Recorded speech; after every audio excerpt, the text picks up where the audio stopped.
Neil, obviously your final walk, final bout tonight in the UFC. Just describe your emotions after that tonight. You know, I'm pretty pleased with my performance. You know, the emotions just haven't kicked in yet. You know, I popped my rib, I think, in the third round, so that's taken over everything at the minute. But it was fantastic out there. You know, I felt like I was at home in Dublin with the crowd behind me.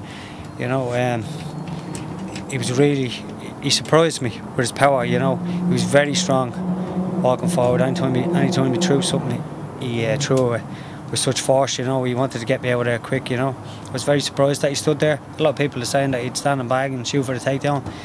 He done it in the third round. You know, but with my overall performance in there, for a man my age, as they say, it was pretty, I don't know what way he had it, but I thought it was 1-1 going into the third. He got the takedown and sank the choke in. Neil, you know, as we said, it's your last fight. Andy was there, your coach Andy Ryan, Paul Redmond. What did they say to you after the fight tonight?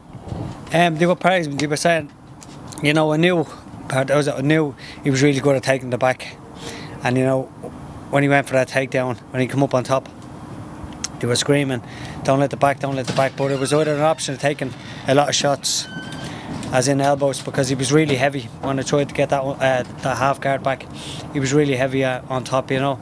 So it was a bad decision I made by giving the back. He sank in the choke. I thought he was out of there. He was really strong. He knew what he was going for. But you know, I've given all to this company. I've given all in every fight that I walk out into. You know, I never shied away from any fight that anybody I was offered. You know. But I just know it's got to come to the end of the road. The lads have supported me 100% all the way, you know.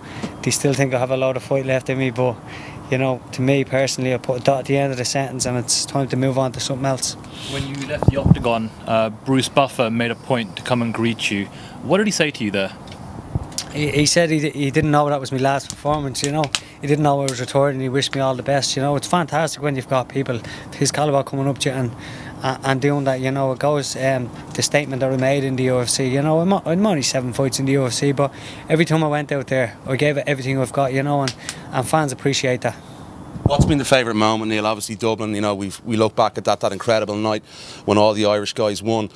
You got the victory there. Is that the moment that stands out for you? There's so many moments, you know. The 2 nights in Dublin, you know. The Chris Beale fight was really big for me because he was 10-0 walk. He was coming down from flyweight. He was one to watch, you know, and I took him out of there, you know, and surprised a lot of people with. But I've enjoyed every bit. I said it numerous times. I've enjoyed every single step of this journey, you know. When I hit the UFC, it's just been fantastic, the whole lot of it. What do you do now post-fight career?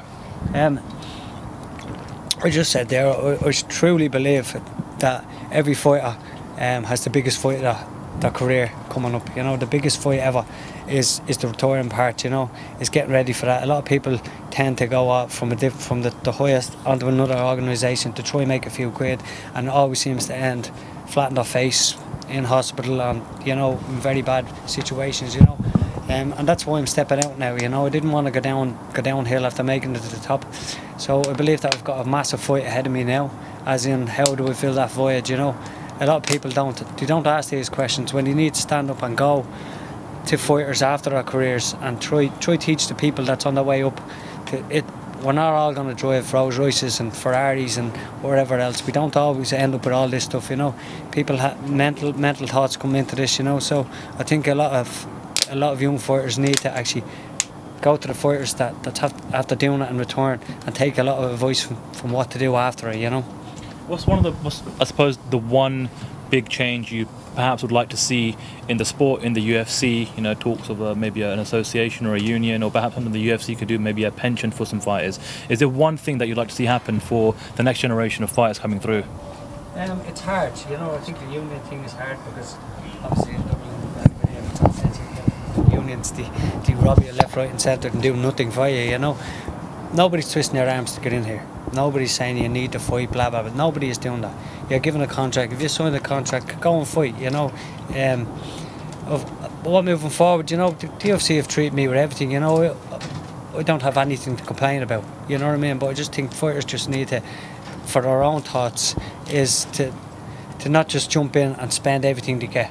You know what I mean? It's a short window. It's not like a footballer's career when they sign for five years and they get making a lot of money. We don't have that. It's fight by fight. You know what I mean? And that's just the way it is, you know. What is the void, Neil? What are you going to do? I know you've a new kid on the way. That's obviously going to take up a bit of time and a few nappies and things like that. What is the plan? Are you going to stay in the gym with Andy? Are you going to do some coaching? Do you know what? I don't know yet. I haven't made up my mind, you know. I said there's not. Is there a lot of options out there? You know what I mean? I've got a full-time job. As you say, I've got another kid in the way. I have 5 kids. I'm just going to have to find something to do, you know. I have a lot of fishing rods, so I'll be riverside. But you know, I just don't know. And that's what scares me. I'm going to be honest with you. That's what scares me. When you think it's all over and it's done and you're not going to fight again, it's very frightening. It is frightening to what's next. You know, we're losing a drive here. There's a drive to step into the octagon, and people just don't understand. If we had a won there and walked out, I'm still going to be really mentally down just because I won. That buzz is gone. You know what I mean? That if we won there and walk back into the gym on the Monday, things still won't be the same. Do you know what I mean? And people have to understand that a fighter hits the rock bottom. We build ourselves up here. Even if we lose or win, we'll always hit that bottom again, you know. And it's time about building yourself up, you know. So I just don't know at the minute what I'm going to do, you know. Come back to me probably in 6 months and stuff, and maybe you should. Just saying to the reporters, maybe you should make this phone call to fighters that you've always interviewed and ask them how they're feeling, how are they doing financially, how are they doing mentally, you know, because every other sport has it. Why can't they do it in MMA? You know what I mean? Do you have a message for the fans? Do you have a message for anyone that's followed your career or supported you through your career? So look at the reception I got out there. I actually thought it was home in Dublin. It was fantastic out there, even when I was leaving the octagon. The fans have been amazing to me anywhere I went in the world. They've been fantastic. I'd like to thank every single one of them. Bought me hard. It's been a fantastic ride, but it's just after coming to an end. When you're talking about these young up-and-coming fighters, when they look back on Neil Seery's career, what would you want them to take from it? You know, probably just the way that I conducted myself, you know. I believe that I conducted myself right in the way I went, you know. I never turned down fights.